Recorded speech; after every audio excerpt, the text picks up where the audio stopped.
Sa pagkakataon, Rena ni Berta, nagalit si Rosalinda. Sila ay nag-away, masyadong galit at matapang ang kilos at asa ni Rosalinda. Kaya tuloy na maiyak si Berta. Habang umiiyak si Berta, dumating ang mga nurse. At siya ay sa pilitang, pinasok sa kanyang pilit upang injeksyonan at para makatulog.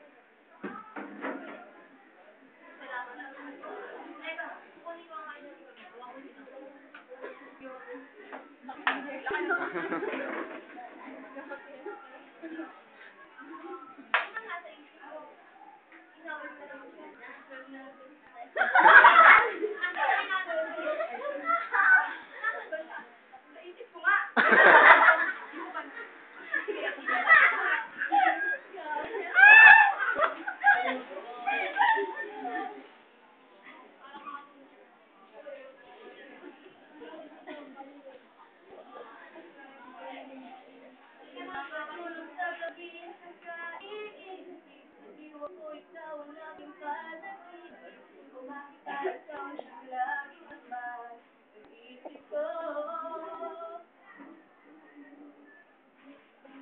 Sa bawat sandali ay nais ka makinig. Bakit ka tumalikod?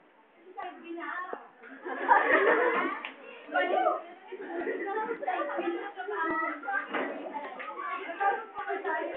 Sino kaya ang lalaking ito? Yan.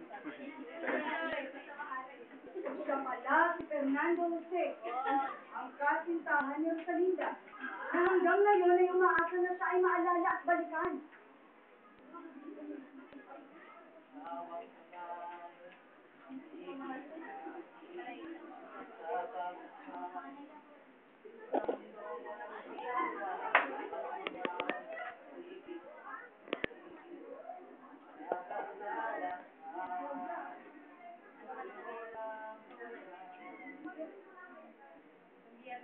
Matapos sumulyak, ay muling dahan-dahan siyang lumabas ng silid.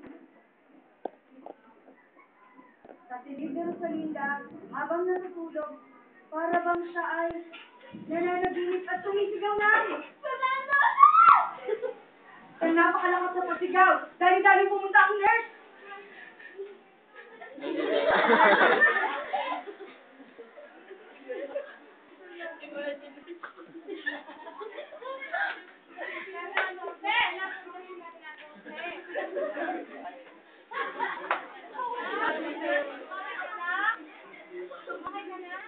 Isang panaginip na lagi sa kanyang usipan sa hardin ay namamasyal si Rosalinda.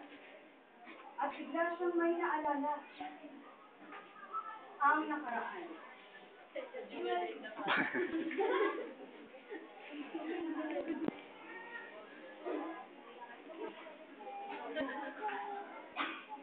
Joy to the world, the Lord is come. Let us receive the King. Carry on, preparing rules, and heaven and nature sing, and heaven Patawad. Patawad. Patawad, patawad. Oh, magsaya at magdiwang, pagkat pinilan na ang hari ng lahat, kaya't ating buksan ang pinto ng ating pagmamahal. Ang nagsisintong ilaw, walang iba kundi ikaw, nalaman natin. Kulay ang basto.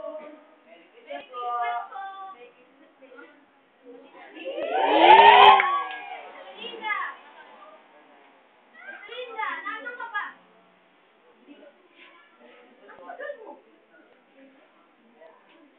Sige na, uwi na kayo. Uwi na yung message.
Oh, Bibi Clear, Bibi Clear.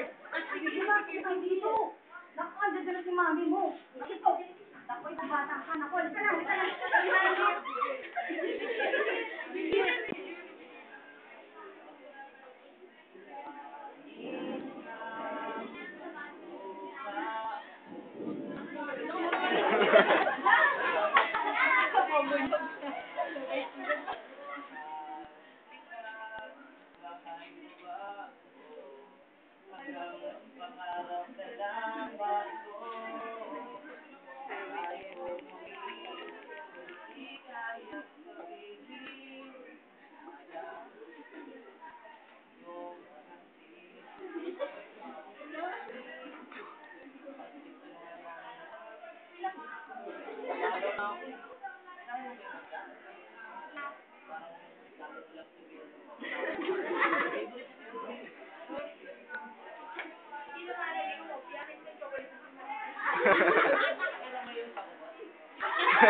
Hali na wala pa lumawat naman. Nani agad. Matapos ang masayang pagdidate, ihatid na ni Fernando Cesar Salida.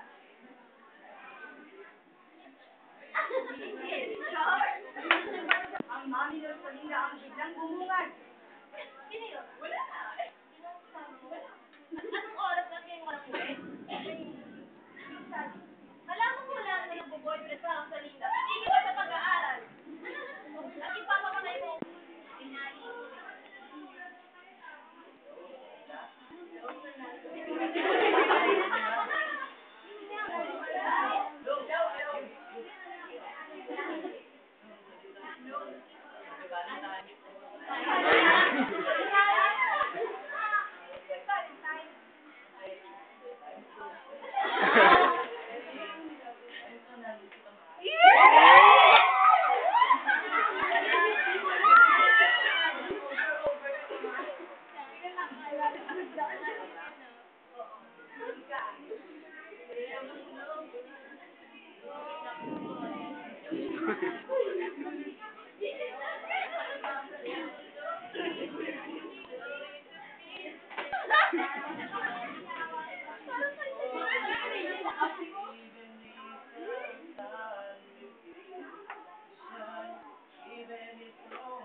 Habang magkausap ang dalawa, biglang dumating ang master sa Salida. Ay, Hoy, bibigil! Ito na, oh. Ito na yung next mo, oh.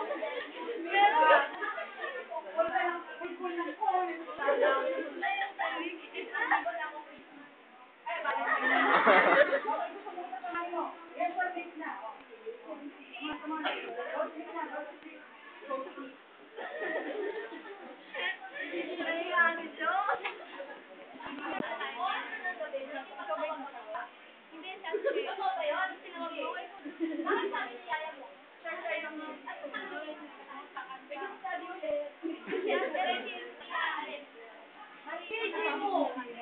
Halika dito, hindi pa ako tapos. Pumasok ka muna. kaya ay may nag-ring.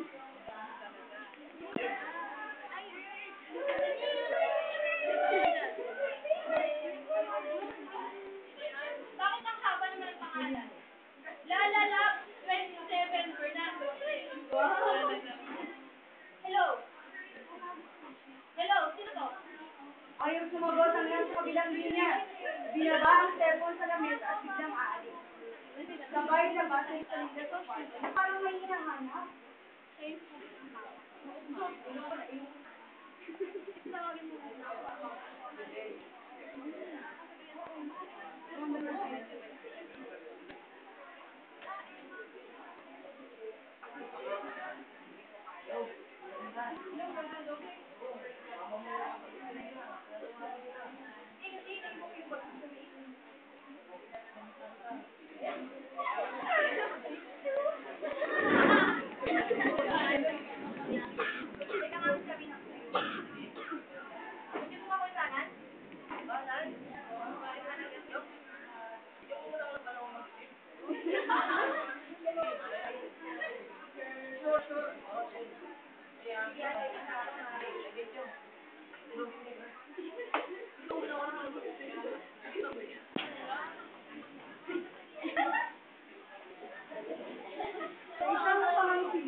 Heaven.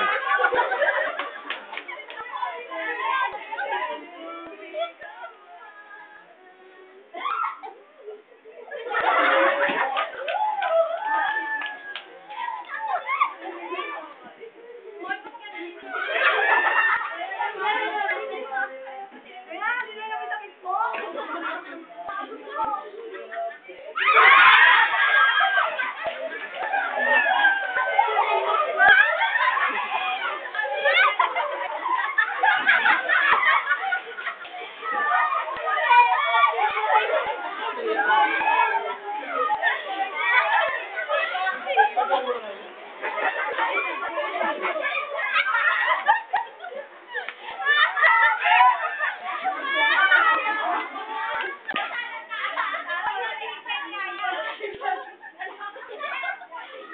Ate Jo, bilisan mo.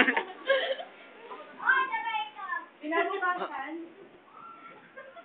Wala. Yang may nag-ring sa cellphone niya, Fernando, si Veronica ang sumagot.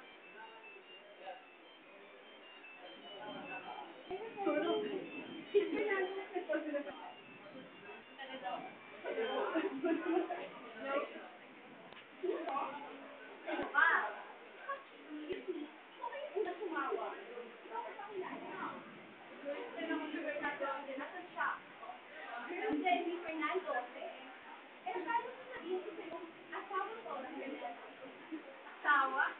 Eh, papatawa ka eh. Last night, tawag ka kami, last night. Ah, last night. So, ganon. Eh, kung paano, kasama ko ngayon. Ano sabihin ko? Ibig sabihin, tumigil ka na. Ako ang mahal ko na doon. Mayang tanggapin na mawawala na sa amin.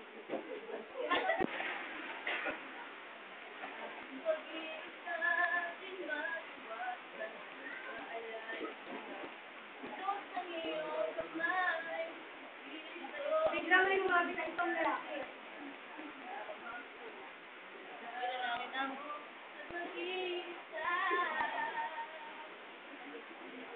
Fernando, pwede ko magpaliwanag sa mga bagay na nangyari.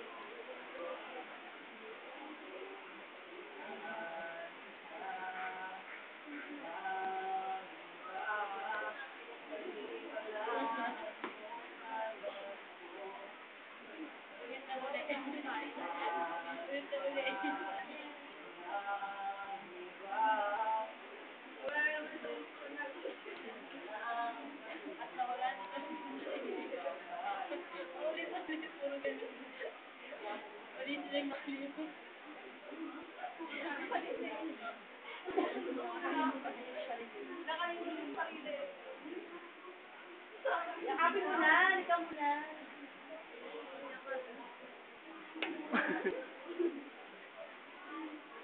Sa pagtatagpo ng dalawa, ay unti-unting naalala niya sa salita ang lahat. Pati na si Fernando ay na kanyang nobyo. Nagyakapan ng mahigpit ang dalawa. Tapos na yan. 20 minutes.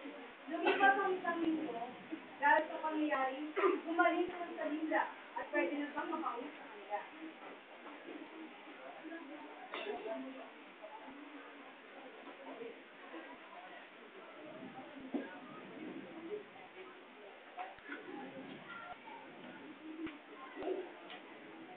Habang papalabas sila Rosalinda at Fernando sa ospital, may isang babae bago papasok sa ospital. Nanay niya.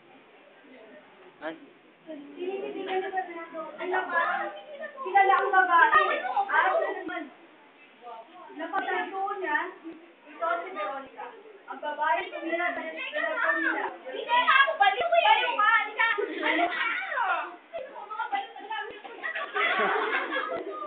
Baliw! Baliw!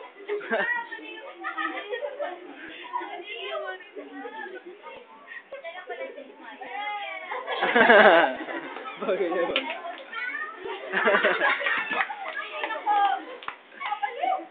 Ikaw baliw! Mag-ingay mo!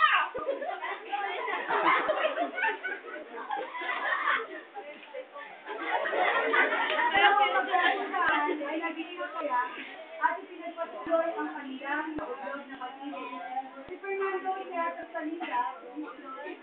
nagkatuluyan. Baby, you're my destiny. You and Tagal sa kanila.